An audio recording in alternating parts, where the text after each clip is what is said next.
एहसास करो मेरी नादान और नादान कौम के लोगों। आदाब, नमस्कार। BSR न्यूज हिंदी में आपका स्वागत है। मैं हूं दानिश अब्बासी। क्या भारत में गरीब, मजलूम और अकलियतों के बच्चों के हाथों में डिग्री थामना इतना बड़ा गुनाह बन चुका है कि पूरी की पूरी राज्य मशीनरी, केंद्रीय एजेंसी एक यूनिवर्सिटी को जमींदोज करने पर आमदा हैं? जी हां, हम बात कर रहे हैं उत्तर प्रदेश के रामपुर स्थित मोहम्मद अली जौहर यूनिवर्सिटी की। वह यूनिवर्सिटी जिसे यूजीसी से पूरी कानूनी मान्यता हासिल है, जहां हजारों युवाओं का भविष्य संवर रहा है। लेकिन आज वही जौहर यूनिवर्सिटी जाति दुश्मनी, सियासी रंजिश और जांच एजेंसियों के चक्रव्यूह में छटपटा रही है। आखिर क्यों है निशाने पर जौहर यूनिवर्सिटी? क्या ये वाकई कानून की कार्रवाई है या फिर शिक्षा के एक महान केंद्र को राजनीतिक बदले की आग में भस्म करने की एक सोची समझी साजिश है? साल सन 2006 में उत्तर प्रदेश विधानसभा में बाकायदा बिल पास करके इस यूनिवर्सिटी की कानूनी स्थापना की गई। यूनिवर्सिटी को विश्वविद्यालय अनुदान आयोग यानी यूजीसी से मुकम्मल और वैध मान्यता प्राप्त है। पश्चिमी उत्तर प्रदेश और आसपास के ग्रामीण इलाकों के बच्चे जो दिल्ली या मुंबई की महंगी फीस नहीं भर सकते थे, उनके लिए ये यूनिवर्सिटी एक वरदान साबित हुई।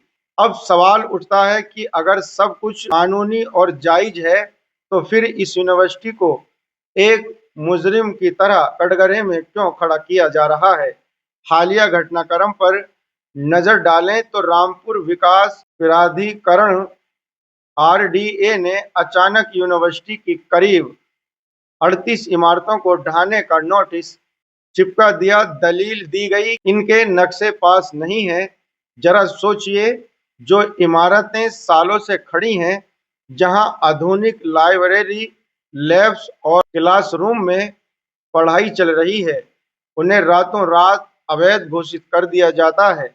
जब इस तुगलबंदी फरमान का भारी विरोध हुआ और छात्रों के भविष्य पर तलवार लटकी, मंडल आयुक्त की कोर्ट ने ध्वस्तीकरण के इस आदेश पर स्टे लगा दिया। लेकिन खेल यहीं खत्म नहीं हुआ। जैसे ही कोर्ट से राहत मिली, तुरंत केंद्रीय एजेंसी यानी निर्देशालय की एंट्री करा दी गई। मनी लॉन्ड्री के नाम पर दिल्ली, रामपुर और सहारनपुर में एक साथ 10 से ज्यादा ठिकानों पर छापेमारी की गई।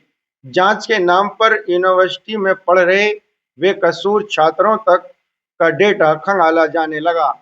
अगर निष्पक्ष और बेबाक नजरिया से देखा जाए तो ये साफ जाहिर होता है, जौहर यूनिवर्सिटी किसी वित्तीय गड़बड़ी का मामला कम, राजनीतिक बदलाव का शिकार ज्यादा है। उत्तर प्रदेश में सैकड़ों ऐसी निजी और सरकारी इदारे हैं जहां जमीन, पेच या नक्शे के मुद्दे हैं, लेकिन पूरी राज्य मशीनरी केवल इसी एक यूनिवर्सिटी के पीछे हाथ धोकर पड़ गई है। आजम खान से राजनीतिक दुश्मनी का बदला उन हजारों बेकसूर छात्र छात्राओं से लिया जाएगा जो रात दिन मेहनत करके डॉक्टर और इंजीनियर बनने का सपना देख रहे हैं।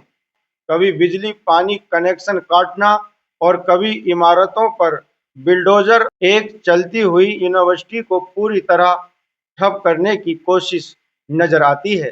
कानूनी तौर पर सच ये है, देश की किसी भी अदालत ने जौहर यूनिवर्सिटी को अवैध घोषित नहीं किया है और ना ही इसकी यूजीसी मान्यता रद्द की है।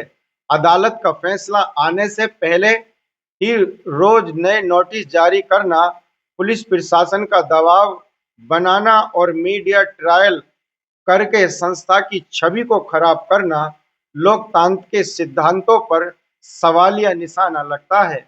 सच्चाई यह है कि इमारतें ईंट और गारे से बनती हैं, लेकिन शिक्षा संस्था युवाओं के सपने और उम्मीदों से बनते हैं। यूनिवर्सिटी सिर्फ किसी एक नेता का प्रोजेक्ट नहीं है, बल्कि यह उस पूरे इलाके की तालीमी पहचान है। राजनीतिक लड़ाई चुनाव के मैदान में लड़नी चाहिए, लेकिन शिक्षा के किसी मंदिर को सियासत की भट्टी में झोंक देना बेहद अफसोसजनक है।